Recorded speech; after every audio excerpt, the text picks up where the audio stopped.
The moment my aunt unplugged my mother's life support, she looked at me and smiled. Not a sad smile, not a sorry smile, a relieved smile, like she'd just finished a task she'd been waiting a long time to complete. And in that moment, standing in that hospital corridor under fluorescent lights that buzzed like they were nervous too, I felt something shift inside me. Not grief, not panic, clarity, because she didn't know what I was holding under my arm. My name is Maya. I'm 29 years old, and 3 days before that moment, I was sitting alone in a hospital waiting room, still wearing the same jeans I'd thrown on when I got the call. My coffee had gone cold twice. I hadn't eaten since Tuesday. I didn't care. My mother, Diane, 61 years old, the most quietly fierce woman I have ever known, was lying in a medically induced coma 2 floors above me, following a sudden brain aneurysm that came out of nowhere on a Thursday morning while she was making oatmeal. The doctors weren't hopeless. They were careful. They said words like wait and monitor, and it's too early to say. The rest of my family heard those same words and reached a completely different conclusion. Before we continue with this video, please like, subscribe, and turn on the notification bell for updates. I should tell you something about my family. My mother raised me alone. No partner, no co-parent, just her, showing up to every school event, every emergency, every hard conversation, by herself. We were close in the way that only happens when it's just 2 people holding everything together for years. Her sisters, my Aunt Carol, 58, and Aunt Renee, 54, were always around. Holidays, funerals, the occasional Sunday dinner. But close? No. There was always something underneath the surface. A tension that nobody named, but everybody felt. And then there was Uncle Terrence, 63, estranged for 6 years over something nobody would fully explain to me. He and my mother hadn't spoken since a family dispute that somehow involved a house, a will, and a conversation that ended with a door slamming. Yet here he was, in this hospital, in this city. That alone should have told me everything. 3 weeks before the aneurysm, my mother had handed me an envelope. We were sitting at her kitchen table on a Tuesday afternoon. Nothing special about the day, no particular reason for it, and she slid it across to me without making a big deal of it. "Don't open this until you need to," she said. I asked her what that meant. She just looked at me with that expression she had, the one that meant you'll understand later, and changed the subject. I took the envelope home, put it in my desk drawer, forgot about it for 3 weeks. Until my phone rang. It was Aunt Carol. Her voice was flat, businesslike. The voice of someone who had already made peace with a decision before making the call. "We've made a decision about your mother," she said. "Come to the conference room." I stood up slowly. I picked up the envelope, and I walked down that hallway not knowing what was inside it, but somehow already knowing that whatever it was, I was going to need every single word. What was in that envelope? And why did my mother give it to me 3 weeks before everything fell apart? That answer is coming. But first, you need to understand what I walked into that conference room. I had no idea they'd already met with the doctors. Without me. Let that sink in for a second. My mother is upstairs, alive, breathing, and her sisters and her estranged brother have already sat down with the medical team, reviewed her charts, and reached a conclusion. Before I was called. Before I was consulted. Before anyone even thought to pick up the phone. I wasn't late to the meeting. I was never invited to it. I pushed open the conference room door and stopped. Carol was at the head of the table. Of course she was. She had the posture of someone who had claimed that seat long before she walked into the room. Spine straight, hands folded, reading glasses on like she was about to review a quarterly report. Renee sat to her left, staring at the table. Terrence was across from her, arms crossed, leaning back slightly in the way people do when they want to look unbothered, but are actually watching everything. A hospital administrator I didn't recognize sat at the far end with a folder in front of her. Nobody stood up when I walked in.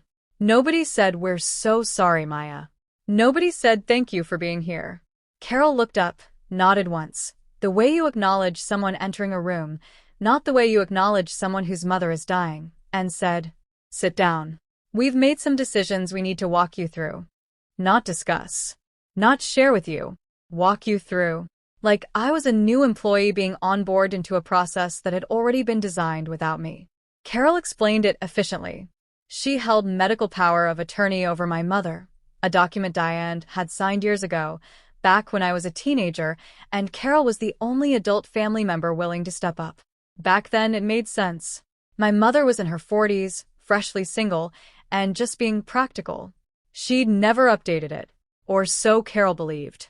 Carol told me the family had collectively decided, her word, collectively, like there had been some democratic process I missed, that continuing aggressive medical intervention was not what my mother would have wanted.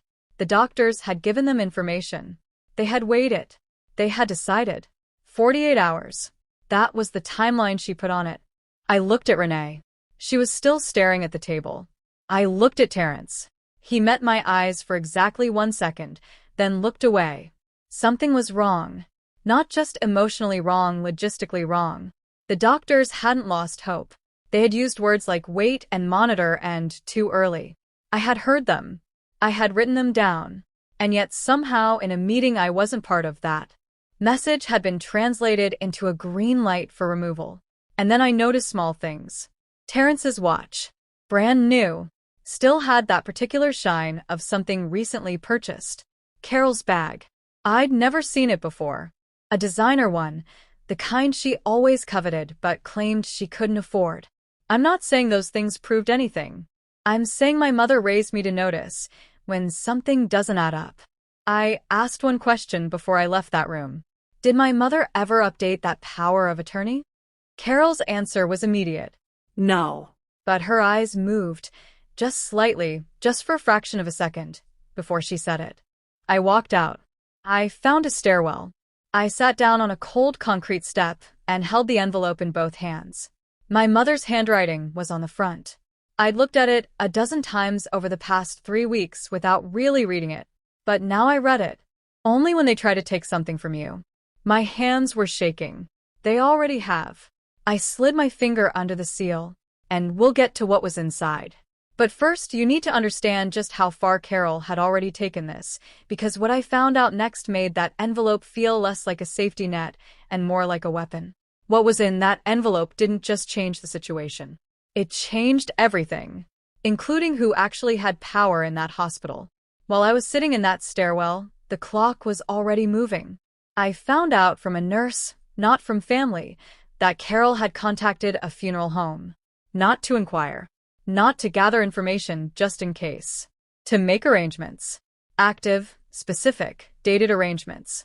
The nurse approached me quietly in the hallway, her voice low, her expression the careful kind people wear when they're delivering news they shouldn't technically be delivering. She offered her condolences. For a woman who was still breathing. Still upstairs. Still alive. I stood there for a moment after the nurse walked away, and just let that land. Carol had called a funeral home before my mother's heart stopped beating. Before the 48 hours were even up. Before the decision was even formally processed. She wasn't preparing for the worst. She was scheduling it. And Renee, sweet, conflict-avoidant Renee, who couldn't look me in the eye in that conference room, had posted on Facebook a vague caption. Something about angels and love and holding our family close during this difficult time. The comments were already filling up with heart emojis and praying for you messages from people who had no idea my mother was still alive when those words were typed. Terrence, as far as I could tell, was already looking into flights home. The family wasn't grieving. They were wrapping up. So let me tell you what was in the envelope. 2 documents and a letter.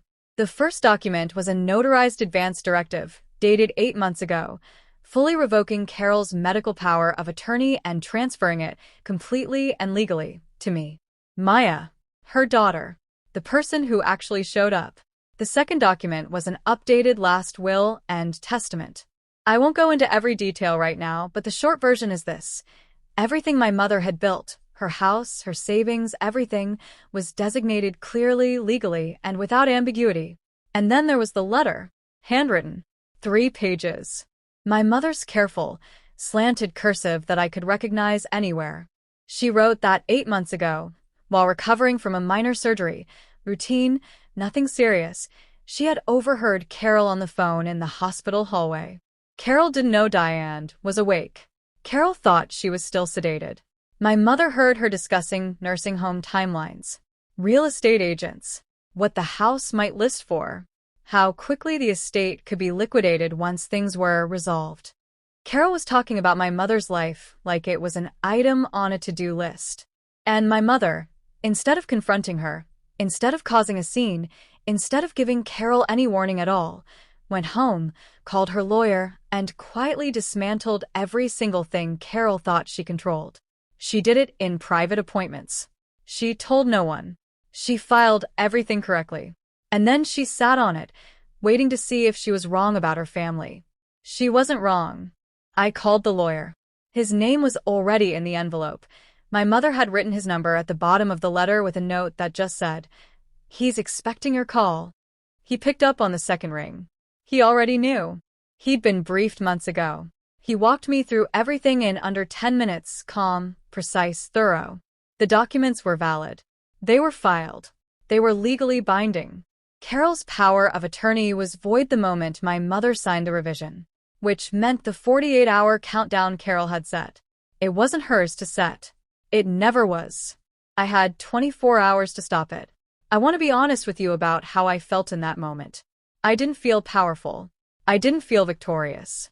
I felt the full, suffocating weight of what my mother had known, that her own sisters, her own blood, had been circling her while she was vulnerable, that the people who showed up to holidays and Sunday dinners had been quietly calculating what she was worth to them. She had known. She had planned. She had protected me before I even knew I needed protecting. And now I had to walk back into that conference room and use everything she gave me. I stood up, straightened my jacket. Lawyer still on the phone. I could see Carol through the glass window at the end of the hall, still at the table, still composed, already looking like someone who had won. She saw me coming, and something in my face made her stop smiling. I pushed open the door. I said, "We need to restart this conversation." Carol read the documents 3 times. Each time, the color drained a little more from her face. The first read was disbelief. She picked up the advance directive the way you pick up something you're certain is fake, with 2 fingers at a slight distance like it might be contagious. Her eyes moved across the page quickly. Too quickly. She put it down, picked up the will, read that. Put it down. Picked up the advance directive again. The second read was calculation. I watched her face change. The disbelief started hardening into something else, the specific expression of someone who is not processing grief or shock, but is instead rapidly running numbers, checking angles, looking for the exit. The third read was just stalling. She already knew. She'd known by the end of the first page. She just needed those extra 2 reads to figure out what she was going to say next. What she landed on was, "This is a forgery." The room erupted. Renee pushed back from the table so fast her chair scraped the floor, and then she did something I didn't expect. She started crying. Not performative crying. Real crying. The kind that comes from somewhere deep and complicated. The kind that looked less like grief and more like guilt finally breaking the surface after being held underwater for too long. Terrence didn't say a word. He went completely still, looked down at his phone, and started typing. I don't know who he was texting. I didn't ask. But I noticed his new watch catch the light as his fingers moved, and I felt something cold and clear settle in my chest. The hospital administrator, who had been sitting quietly at the end of the table through all of this, stood up, excused herself politely, and said she needed to consult with the legal team. She didn't come back for 40 minutes. Carol spent those 40 minutes alternating between insisting the documents were fraudulent, demanding to know when I'd had them made, and making a phone call in the hallway to someone I can only assume was her own lawyer, a conversation that ended with her walking back into the room looking like she'd been told exactly what she didn't want to hear. I sat through all of it. I didn't raise my voice once. My mother hadn't raised her voice either. When she made her plan, she'd just been precise. I figured I owed her the same. The hospital's legal team came back with their confirmation within the hour. Diane's signature was verified. The notarization was legitimate. The filing date was 8 months prior, long before any aneurysm, long before any hospital room, long before Carol had any reason to suspect her authority was being quietly revoked. Everything checked out. Carol's power of attorney was formally, officially, permanently void. The scheduled removal was canceled. And the attending physician, who I later found out had felt deeply uncomfortable with the family's timeline but had felt legally unable to push back, ordered 2 additional diagnostic tests he'd been quietly discouraged from running. Tests he'd wanted to do from the beginning. Tests that Carol had, in various gentle and not-so-gentle ways, steered him away from. Within 36 hours of those tests being run, my mother showed the first signs of responsiveness. The family fractured cleanly after that. Terrence left the hospital without saying goodbye to anyone. Just gone like smoke. Renee called me that night, voice wrecked, saying she'd known it was wrong but hadn't known how to stop it, that Carol had convinced her the doctors had given up, that she'd told herself she was following Diane's wishes even though some part of her had always known that wasn't true. I listened to all of it. I didn't offer her absolution. But I didn't hang up either. Some part of me understood that Renee was weak, not malicious. And those are different things, even if the outcome looks the same. Carol sent a text. One text. 3 days later. It said she had acted in my mother's best interest, and that she hoped I could understand that someday. I read it once. I didn't reply. For days after the documents were confirmed, I was back in my mother's room. The machines were still beeping. She was still unconscious. But her vitals were stronger. The doctor used a new word that week, encouraging. I held on to that word like it was something physical. I pulled my chair close to the bed, took her hand, and I talked to her the way I always had, like she could hear every word because I'd always believed she could. I got your letter, Mom, I said quietly. I did what you asked. The room was still. And then, slowly, barely, like something waking from a very long sleep, her eyes fluttered. Not open.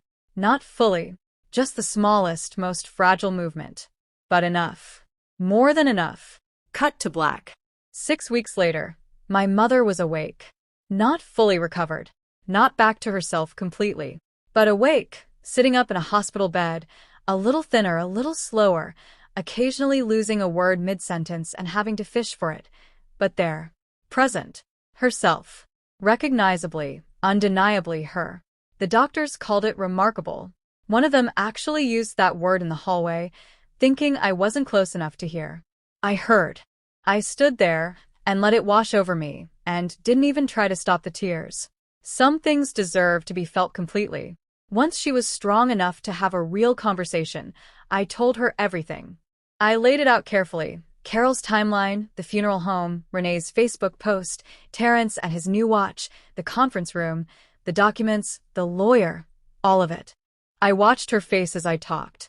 She didn't look shocked. She didn't look devastated. She looked like a woman who had hoped she was wrong and had prepared for the possibility that she wasn't. When I finished, she was quiet for a long moment. Then she said, I heard Carol on that phone call, and I just sat there in that hospital bed and thought, I hope I'm misreading this. I hope this is something innocent, and I'm just being paranoid. She looked at me. But I've known Carol my whole life. And I've known what she thinks my house is worth for longer than you've been alive. She reached over and took my hand. I didn't want to believe they'd really do it, she said. But I needed you to be ready if they did. And that, right there, was the moment I fully understood what she had done. She hadn't just written documents. She hadn't just called a lawyer. She had looked directly at the people she loved, seen them clearly and honestly for who they actually were, grieved that privately, and then protected her daughter anyway. Without drama. Without confrontation. Without giving anyone the chance to talk her out of it. She had done it all quietly, and she had done it perfectly. We both cried. The kind of crying that doesn't need explanation. Now let me tell you what happened to everyone else. Because this is the part people always want to know, and you deserve the full picture. Carol contested the will. Of course she did. She hired a lawyer, filed a formal challenge, and argued that the updated documents had been produced under circumstances that suggested my mother wasn't of sound mind when she signed them. It was the last card she had left to play. She lost. The legal record was airtight. My mother's physician at the time confirmed she had been entirely lucid during the period the documents were signed. The notary testified. The filing records were clean. Carol's challenge was dismissed, and she was ordered to cover a portion of the legal fees incurred in defending against it. The house remained in my mother's name. The estate remained intact. The funeral home Carol had contacted sent a formal cancellation confirmation that arrived in my email inbox on a Tuesday morning, and which I read with a feeling I still don't have a clean word for, somewhere between relief and sorrow and the particular exhaustion of having fought a battle you never should have had to fight. Terrence never resurfaced. No call. No message. Nothing. He came to that hospital for whatever he thought he was going to get, didn't get it, and disappeared. I used to wonder what I would say to him if he ever reached out. I've stopped wondering. Some doors close, and the most honest thing you can do is stop standing in front of them. Renee I handled differently. I didn't cut her off dramatically. I didn't send a long message. I just quietly, gradually stopped. Stopped calling. Stopped responding. Not with anger, but with the calm recognition that some relationships only exist in the space where you're making them work, and the moment you stop working, they disappear. Ours disappeared. That told me everything I needed to know about what it had ever really been. Carol never apologized. Not genuinely. The text she sent about acting in my mother's best interest was the closest she ever came, and it was so hollow it almost made things worse. I made peace with the fact that some people will never hand you the apology you deserve, and waiting for it is just another way of letting them take something from you.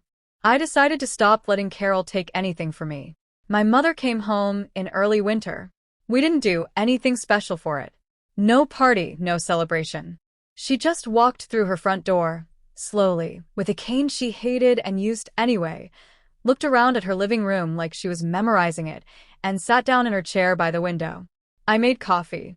She complained it was too strong. I made it the same way I always do. Some things stay exactly as they should be. We sat on the porch that afternoon, wrapped in jackets, watching the neighborhood move around us, a dog walker, a kid on a bike, someone raking leaves next door. Ordinary life, doing what ordinary life does, completely indifferent to everything we'd just been through. My mother reached over and squeezed my hand without saying anything. I squeezed back. We sat there until the light changed. I've thought a lot about what my mother did. The planning, the documents, the quiet precision of it. Some people, when I've told the story, call it sad, that she had to protect herself from her own family that way. And I understand why they see it like that. But I don't see it that way. I see a woman who looked at her life clearly, made hard decisions without flinching, and chose her daughter when it counted. I see someone who didn't wait to be rescued and didn't waste energy on people who had already shown her who they were. I see exactly who she raised me to be. She planned for the worst. And somehow, because of that, we got to keep the best.